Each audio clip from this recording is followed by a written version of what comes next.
Hello and welcome to another Sprues and Brews unboxing. Today we're looking at this year's Christmas miniature, the Red Gobbo Tinboy. So first of all I want to say a massive thanks to Games Workshop for sending us this over a little bit early to have a look at on the site. Now every year Games Workshop have put out an awesome, normally Red Gobbo themed Christmas model. There's been some really cool ones over the last few years, and this is a cool one as well, Tinboy, which is a bit of a throwback for old school Warhammer 40,000 fans. Now this one is £28 and builds the Red Gobbo in his very kind of clockwork soldier, Vostroyan clockwork soldier looking Tinboy, which is really fun.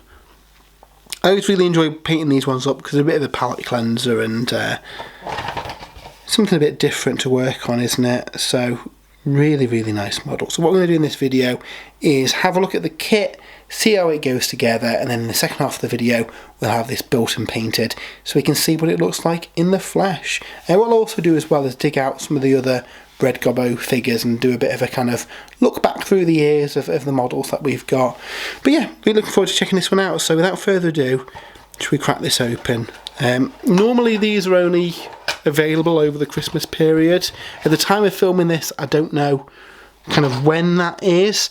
Presumably today, when this video goes out, it's up on pre-order, and then probably over the Christmas period it will still be available. So yeah, we'll have a look at the sprue first. Just a single sprue with an integrated base, like with most of the other Red Gobbo figures, to be fair. And there's some nice texture and details in there. Lots of small parts on this one. Looks like it's going to be potentially a little bit more fiddly compared to some of the previous ones that we've got. But yeah, that'd be cool. Also, we've got like killer cans now. Tinboy's kind of predated that, they're a little bit smaller. I remember Forge World did a limited edition Tinboy model a while ago. Cool if you've got stuff like that in, kind of as a, I guess, equivalent to Cyborgs or something, if there's a new Orc wave in the future. But yeah, really nice little kit. So if we quick look at the instructions and see how this guy goes together. Again, it looks like it's got quite a few pieces, this one. So you might want to take your time on it.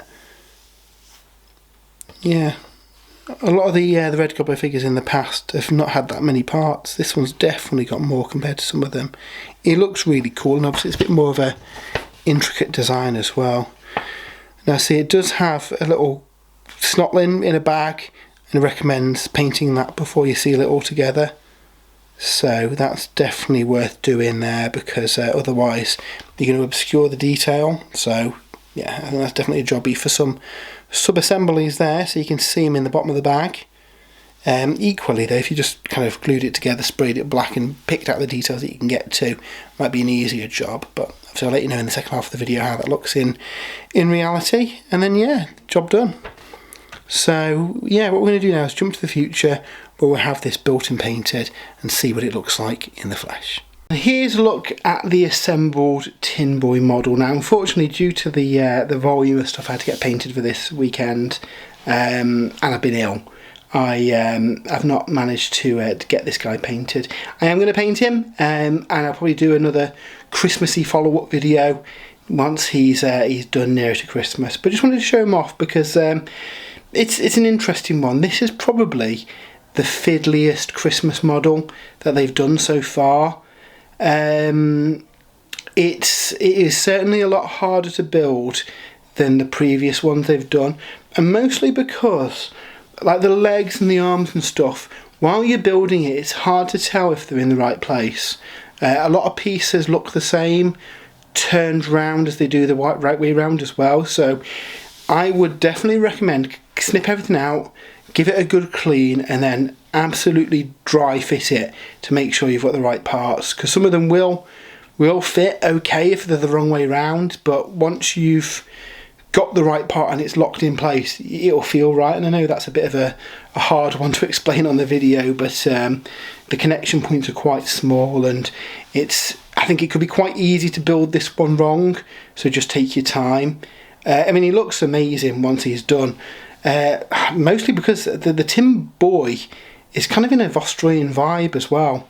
I know there's been lots of rumours circling that they will be coming back to 40k with a new guard regiment of Australians on the way. If they do, I'm all over that, because that'd be very cool. I also do wonder as well if this is a precursor of Tinboys being, I guess, a Mega Knob analogue for the Grots. Again, rumoured that orcs are going to be heavily featured in the next edition of Warhammer 40,000.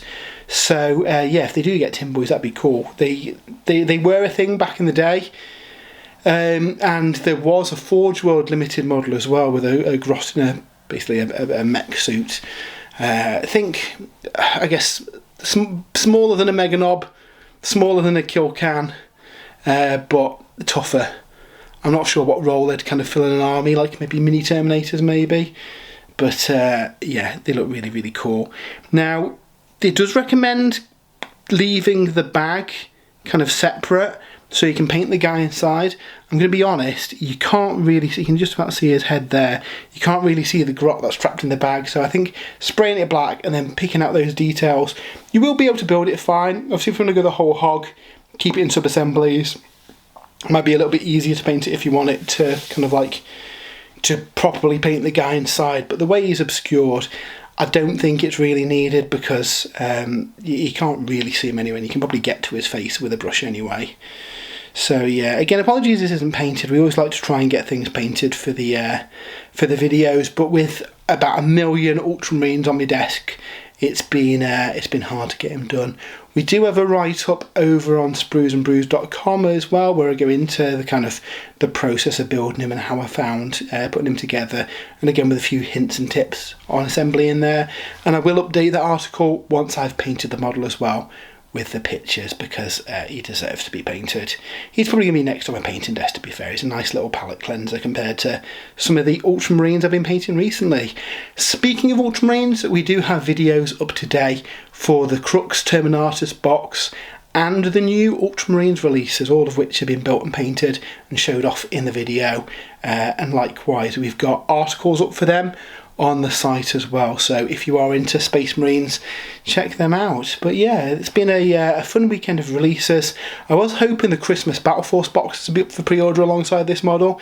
I think they're probably a couple of weeks out yet, but they look really, really good as well. So if you are into Warhammer 40,000, keep your eye on them, because I think there's some good bargains to be had. But yeah, that's a look at the new Red Gobbo model, the Tinboy. Hope you've enjoyed the video. If you have, why not give us a follow, give us a like. We do have an affiliate link to Element Games in the description. Anything you get through there, we get a little bit of a kickback, which goes towards supporting the site too. So massively appreciated if you use that.